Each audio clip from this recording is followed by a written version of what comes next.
শুধু জোরে হেঁটেই জিনিসটাকে কভার করে ফেলে, যাদের হাঁটার স্পিড অনেক ভালো। অনেকেই মনে করে যে আমি ম্যারাথন দৌড়াইতে গেলে আমাকে মনে হয় পুরোটা সময় একদম ওই যে উসাইন বোল্টের মতো স্প্রিন্টে দৌড়াই শেষ করতে হবে। ব্যাপারটা আসলে এমন না, ম্যারাথনে একটা নির্দিষ্ট কাট অফ টাইম থাকে। সো বাংলাদেশে ইউজুয়ালি একটা ফুল ম্যারাথনের কাট অফ টাইম থেকে অ্যারাউন্ড 7 ঘন্টা 7.5 ঘন্টা। আপনাকে এই 42.196 কিলোমিটার এই 7.5 ঘন্টা বা 7 ঘন্টার মধ্যেই শেষ করতে হবে। এটা অনেক সময় কিন্তু এটাকে আপনি চাইলে 100 মিটার হাঁটা 100 মিটার দৌড়, 100 মিটার হাঁটা 100 মিটার দৌড়, অনেকেই করে প্রথম 10 মিনিট দৌড়ায়, তারপরে আবার 5 মিনিট হাঁটে, তারপর আবার দৌড়ায়।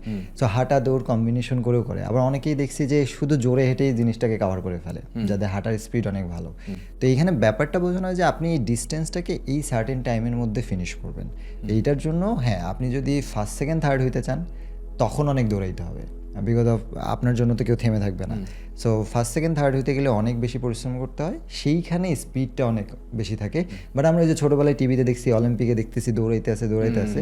তো আমাদের ভিতরেও এরকম একটা কনসেপ্ট চলে আসছে যে ম্যারাথন মানে আরে আমাকে মনে হয় অনেক জোরে দৌড়াইতে হবে।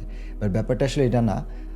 বিশেষ করে ছোট ডিস্টেন্সগুলোতে একদম বিগিনার লেভেলে মানুষজন আসতে পারে, সে হাঁটা দৌড়ের মাধ্যমেও ফিনিশ করতে পারে। দেন গ্র্যাজুয়ালি সে হয়তো তার রানটাকে আস্তে আস্তে শুরু করবে এবং সে ওখানে ইমপ্রুভ করা শুরু করবে।